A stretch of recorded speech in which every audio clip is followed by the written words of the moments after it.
咁呢樣嘢我覺得好啱喎。其實個地球咧，即係話唔知大家有冇睇過一套戲咧，叫《人口零》啊？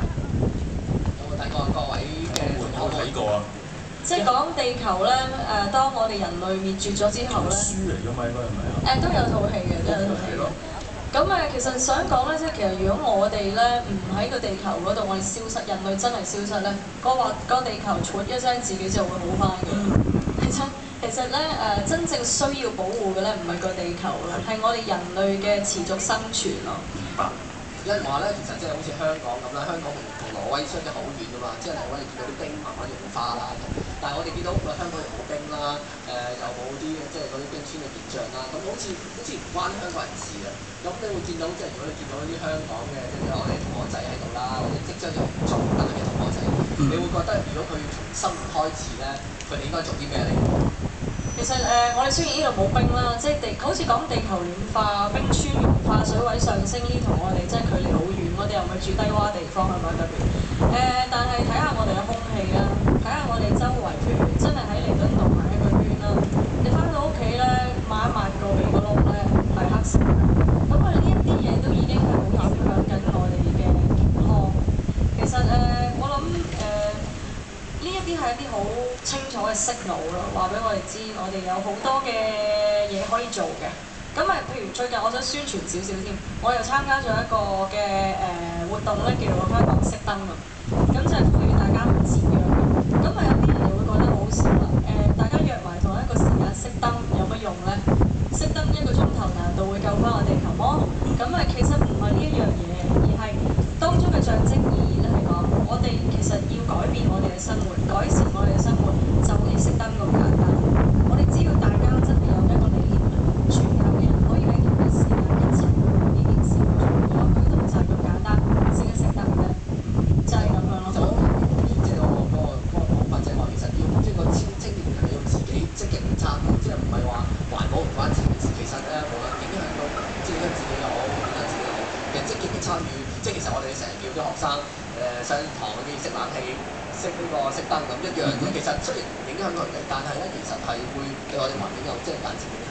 係咯，不過講完挪威咧，其實我諗而家咧成個亞洲咧，大家都會覺得京都呢一個日本一個嘅古都咧，已經係代表咗環保㗎啦，已經。即係京都成為一個 icon 啊嘛。係啦，京都協議簽訂咗之後咧，全國好似除咗美國之外咧，大家都好響應呢一個環保嘅一個嘅行動啦。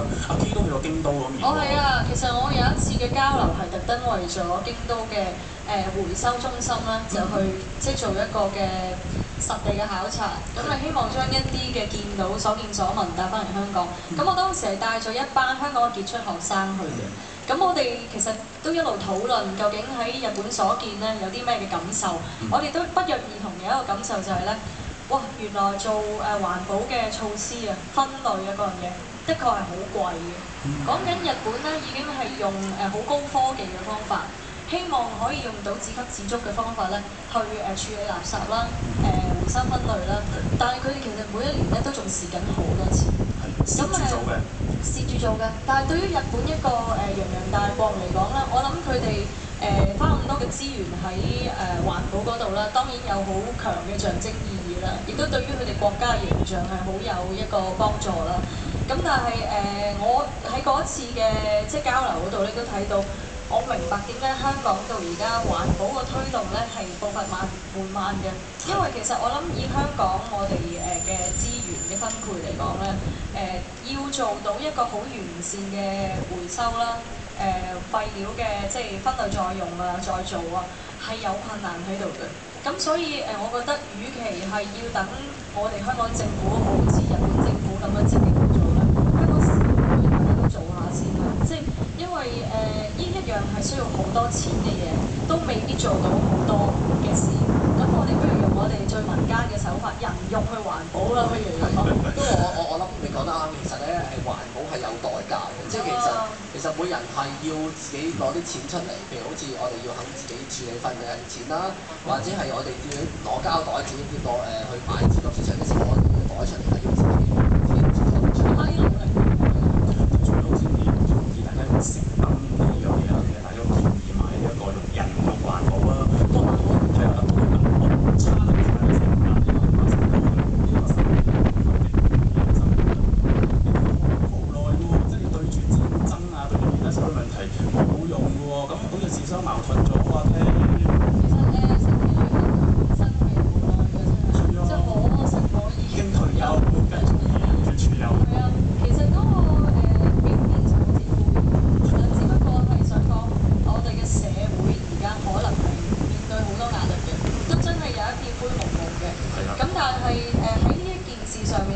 需要我哋每一個人都去做翻神奇女俠做嘅嘢，好似我頭先所講，等政府去帶頭做呢件事，可能未必咁快。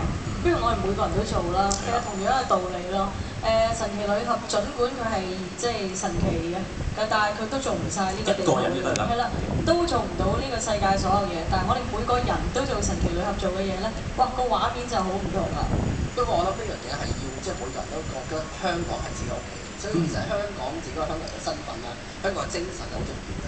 咁所以其實呢個每人嘅點樣即係由呢個香港自己嘅建國精神又好啦，香港自己又艱辛到而家哇經歷咁多大家珍惜呢樣嘢咧，都係好重要嘅。正如呢首歌裏邊咧，新歌裏邊喊吶喊，係講到咧就係香港嘅發展咧，由呢個即係漁村啦變成今時今日啦，經歷好多風浪啦咁。